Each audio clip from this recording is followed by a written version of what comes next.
Hello and welcome. My name is Joe and I am the Panicked Monk, and you are watching Lost in Time, a Dwemer's tale. Seems like it's been a while, so I would like to thank you for coming back to the story. And we are in Arkngthamz, where we've been led to a large tonal wall. So let's go check it out, but first, Szenac knows very well that these little catacomb, these things stuck to the side of the wall can be kind of dangerous to pass around too closely without being armed. So he's going to take some caution as he makes his way down.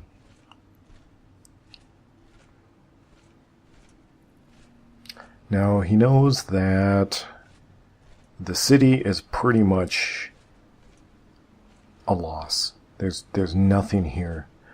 There's nowhere to go. He was hoping it'd be in, operable condition and everyone would still be there, but he was at least hoping to find some information from Inadak, his mentor, and maybe find his old quarters where he could at least grab a couple personal effects, but all of that has been wiped out.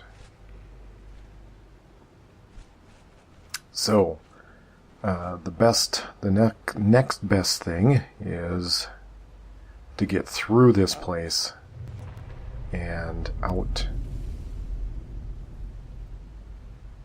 so that he can do some research to figure out more on what has happened, and just to reset and figure out what he wants to do now. Everything he knew is gone, so he's got to take some time to come up with a plan. Kind of restructure his life, if you will.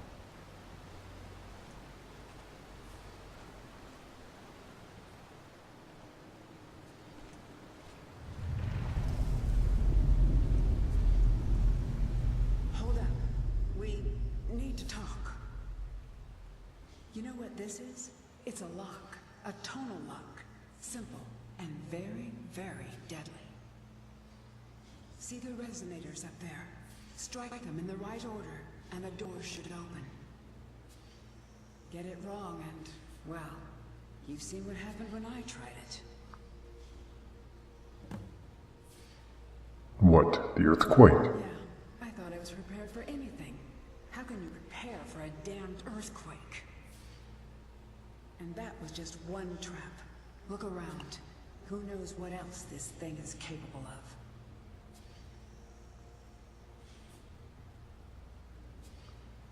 Really? You thought you did this? No. Our traps were not meant to destroy our cities. You did not do this. Look around. Look at what these creatures have done. Look here. And here. And over there. And they're everywhere. What kind of damage have these burrowing creatures done? No, you did not do this. They have weakened the structures. They are the ones who have caused this. The tonal locks in this room were meant to trap you here, not destroy the city.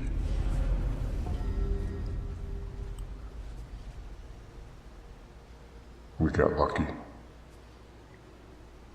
A tremor has triggered one of the locks. Normally you would have a staff, and the staff would set the sequence. See if you can find a pattern in the sequence. Fortunately, you have discovered that they can be overridden.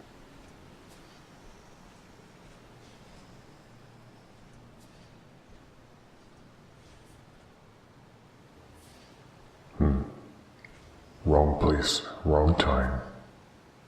Unfortunate. If all else fails, just take a chance. See what happens. Wouldn't be surprised if half the traps have been sprung with.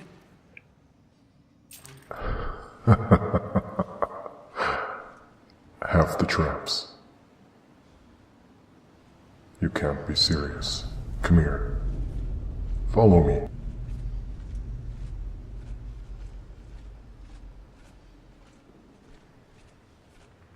Do you see these? Look. And this? Do you see this? And how about this? Do you see this? Traps are of our least concern. We must be careful.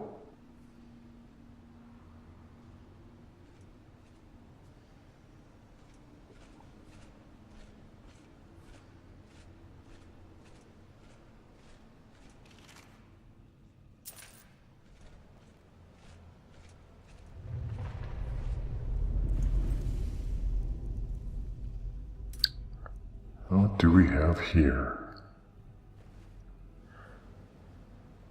Well, I think it is almost time that perhaps we read your journal.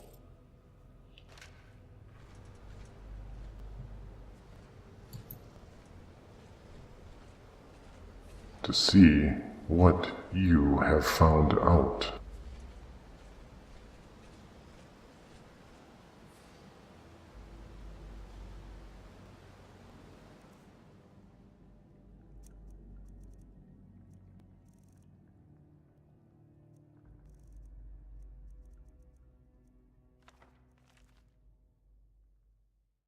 Damn that scheming elf. Damn him. He steals my notes, my discovery, and publishes it under his name. 20 years of my life spent digging through those ruins, and what do I get? A dedication? Friend and colleague, my arse. He's just mocking me. Well, I'll have the last laugh. Terran may have my theory, but he doesn't have any proof. Not yet. If I can find the forge first, I can show the world this is my discovery, mine, not his. I've got a lead. One of the moldy old books in Mazund mentioned the forge. Ruined through and through, but I was able to copy down a few scraps, including a map of the first era Dwemer kingdoms. Need to cross-reference it with modern borders when I get back. Here's the result. Arkngthamz. This one Arkngthamz was on the inscription, too. Apparently the main aetherium research center. Seems like the place to start. 2. Mentioned as Betharzel, allied city. Not Arkngthamz, though. Looks like a smaller site, north or northwest of there on the river. 3. The primary source of aetherium extracted from some deeper mine. 4. A storage site for raw aetherium just outside a major city. Apparently it had to be kept outside because the aetherium was harmonically volatile. Do you even know what that means? But it is correct. 5. No name. Identifying information, but page after page of ruined diagrams. Couldn't make out much. But it looks like an astrolabe. A gear, some sort of crest in 4 pieces. Could this be the location of the forge? Something important at least. Arkngthamz. My map may be rough, but it was enough to get me here. There may be something to this after all. Reach the treasury. There's a tonal lock. Still active. Judging from the corpses, it's safe to say the traps are still active too. Couldn't find any clues, so I'll make a sketch and work through this carefully. 5 resonators, 5 tones. Just have to hit them in the right order. Let's see. Well, from what I can see, you are very close. And judging by the pictures and the numbering, I would say you would go 1, and then 2, and then up to the left would probably be 3. 4 across from it, and lower middle, 5. Let's see what this poor adventurer had to say. Yes, I'm almost certain of it now.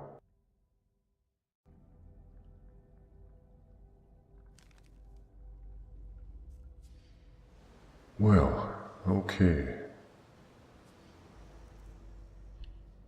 I guess I have no other choice but to use this bow. Ugh, I was never any good at the bow.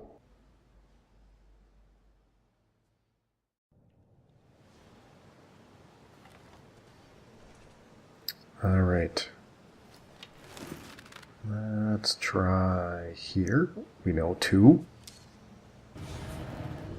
That's it. And we know 3.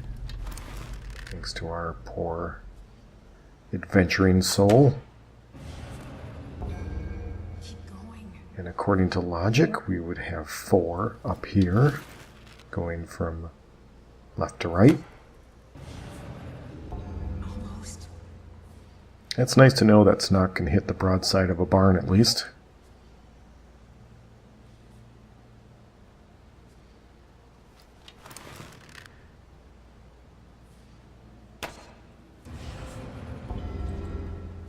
Got it. It would seem that was it.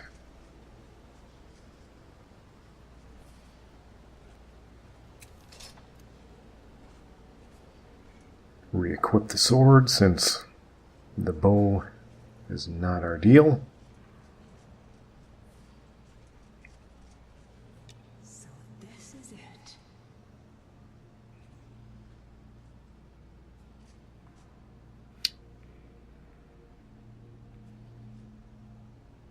Not today, my friend. Not today.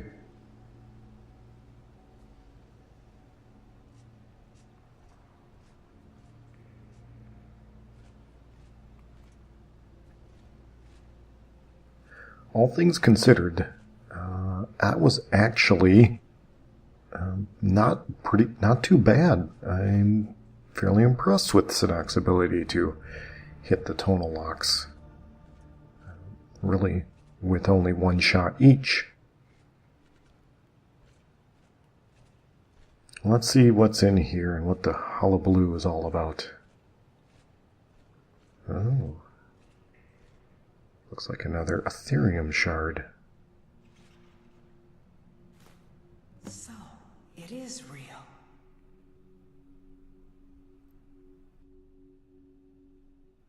Tell me what you know. Let me see it. Look, on the edge here. This has been cut, precisely cut. If you had another piece about the same size, it would snap right in. I saw a drawing of this once. This shard, it's part of a key. A key made of pure aetherium. The key to the forge.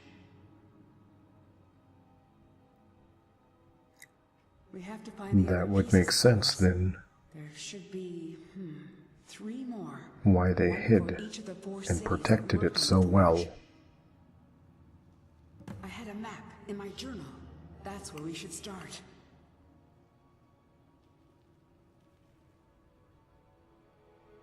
Really? Well, now that makes things easier.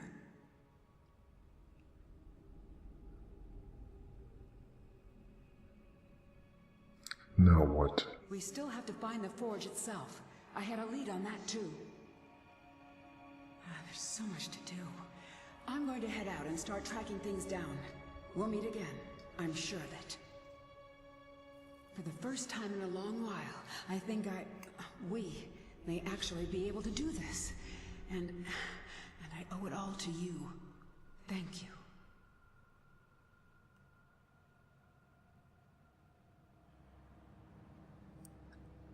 Wow. This has been interesting. So, this is actually an area where Szenac has never been.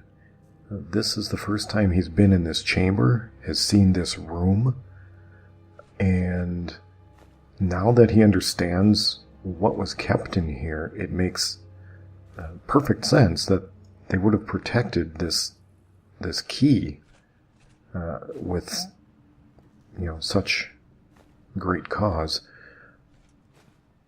If this truly is a key to the aetherium forge, that would be something that the dwarves would not have wanted to be easily accessible by even members of their own kind, not just anyone at least. We are going to grab as much of this stuff as we can reasonably carry. We're not going to take the large struts. That's too much weight, way too heavy. But we will take the ingots and the smaller gears and the gyros and all that good stuff.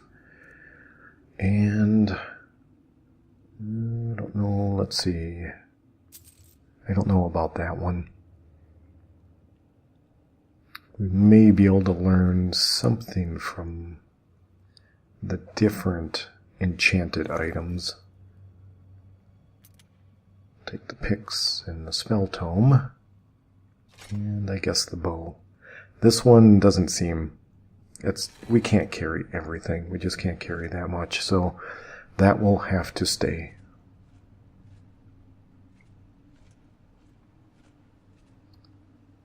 Well, my friend, rest easy.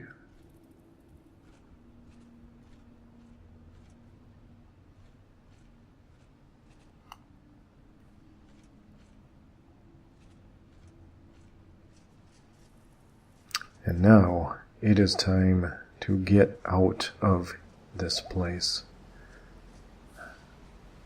We could go back the way we came, I suppose. It seems like a lot of backtracking.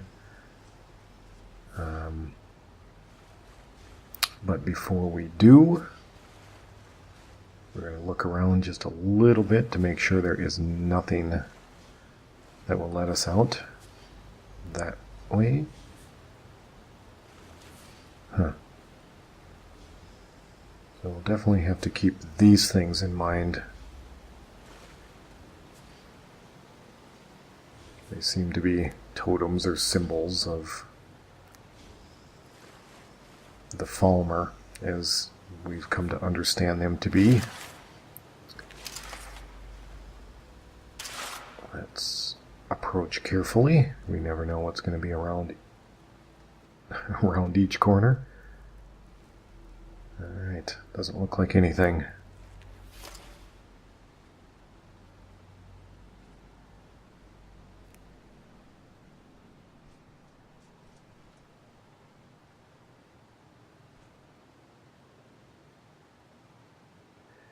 Is it me, or are glowing mushrooms probably the most difficult thing in the whole game to try to obtain? Man, if you're not pinpoint right on, you just can't get them.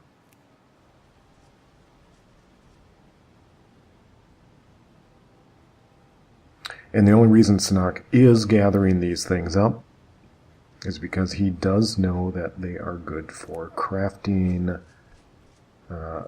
potions that help you smith. So at some point he probably will head to the crafting or the table and make up some potions when he gets a chance, of course. Oh boy, seems to be a recurring theme, so let's head for it. Hey, we didn't die. That's nice. Got awful close to that rock, though, didn't we?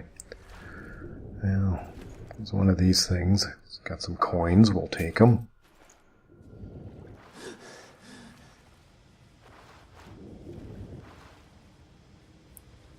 Oh, hey. Found your body. Got blown over. Looks like it ended up here with the current. Yeah, gross. This thing too.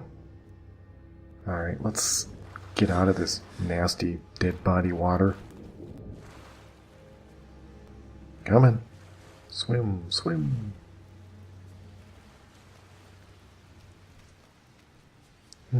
Remnants of I think a spider. We'll take that. Nowhere to go there. Just take a quick look around. Anything over here? Nope, not really. Well, Szenac has a lot of things to think about. In addition to the realization of the Falmer and the fact that his home is gone and his people are gone. Now he has, also on top of that, the aetherium forge is, there's a real possibility that he could actually find it. And then what's he going to do with it is just, is another good question. But right now, Szenac needs to just kind of set up for a moment. Just sit down and think. He needs to think for a while. I think he's going to spend the rest of the day here. He's going to set up a place to sit down, probably sleep the night, even though it's still kind of early. I think it's still around noonish. But there's a lot of things to contemplate. So let's lay down our bedroll from our newly made camping kit.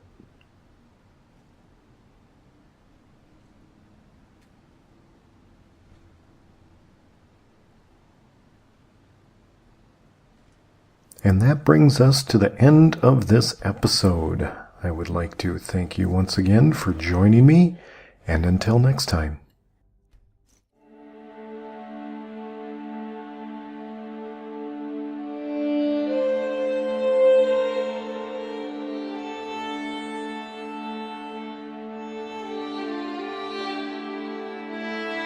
I remember falling. The hall was dim and cavernous and essentially empty. I remember seeing the belongings of another who had come before me, but nothing else, except for the note from Kagranak. And there was the orb. The orb. It was wondrous, brilliant, beautiful. It was also frightening. For it was life and it was death. That much I knew, but which I did not. I remember falling. I placed my hands upon the orb. Its energy surged through me as the cage rose up. The orb ascended and then circled the cage, looking, peering, penetrating deep into the very fabric of my being. My heart pounded as it circled. Each revolution filled me with dread. I could tell something was wrong, that it did not like what it saw. I remember falling. The orb stopped, descended into the cage, and then disappeared into the floor. I remember hearing great gears begin to move and lock into place, as if the orb had told them the time had come. The gate did not drop. I remember falling.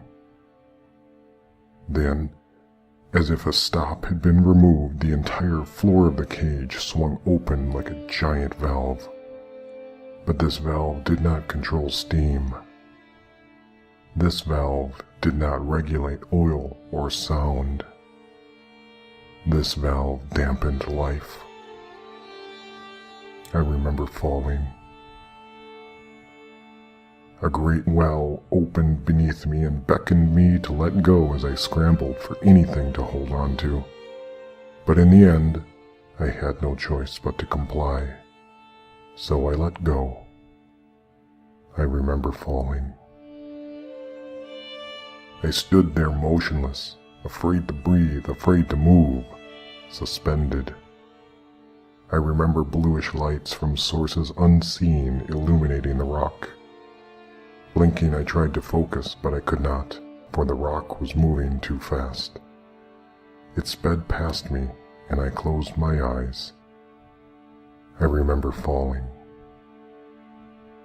With eyes closed, I remember feeling the air rush past. It was not cold, yet neither was it warm. It was damp. I don't remember exactly when, but the wind stopped, and though my eyes were closed, I knew that the light had been extinguished. I felt the darkness press in upon me. I remember hearing the voice. It was deep, it was ancient, it simply was. I remember not what the voice had said, but I remember the voice.